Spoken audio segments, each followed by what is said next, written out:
chat. Minister of State for Health and Social Welfare, Dr. Tunji Alausa, has inaugurated the National Tertiary Health Institution Standard Committee. The minister, who inaugurated the committee on behalf of the ministry, in his address says the committee has carefully selected healthcare professionals in various aspects of healthcare management. He expressed confidence in the chairman of the committee, Professor Abiodun Phillips, to drive the committee to sterling leadership. Dr. Tunji Alausa, while stating the importance of the committee to the ministry chain, amongst others, amongst the functions of the committee listed by the nations.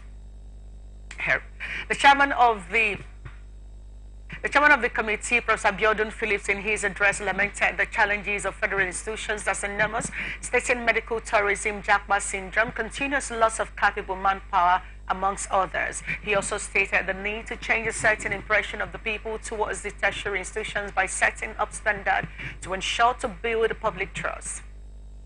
Here is a report.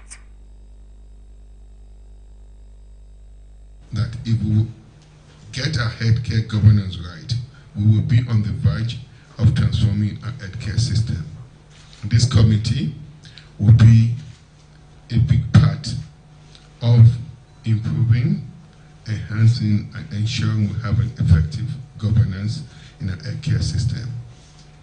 This committee was meant to have been inaugurated and active about 8 years ago.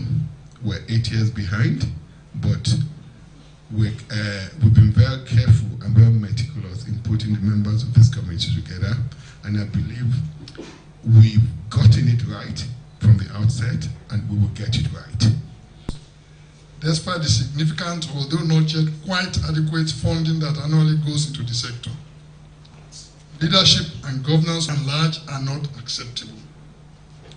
An obvious consequence of this is the well-known medical tourism, leading to enormous loss of revenue to this country, the Jackpot syndrome, with a massive continuous loss of capable manpower in the health sector of this country, and the issues of perennial industrial unrest and the resultant poor health situation of our people. The success of the management of the Ebola and COVID-19 shows that Nigeria has capable hands and can, with good funding, dedication and management, cope with serious health challenges. Back to the show, and we're still on Anchor's chat, everyone. So now, the need for quality health care, the need for control mechanisms set in place to manage what is and ensure that what should be comes into place is a conversation that is very critical in our system. When he talked about Jackpot syndrome particularly, you know, it's become a term that we as a norm. But I want to create a picture in your mind right now. What we are doing as a nation is, that grows up, that child looks at them and say, hey, your home is not conducive for me anymore.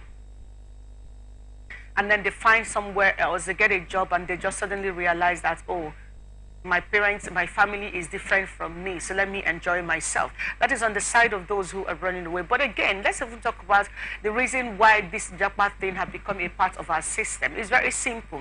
The government have not created an enabling environment to ensure that these people can stay. So when you have the mindset, you know how the National Assembly have been fighting to ensure that, especially the medical the health workers, that they don't leave the country and all of that. Why you are fighting for that, which is okay if you may, to some extent, but have you also asked yourself that as a parent who train these children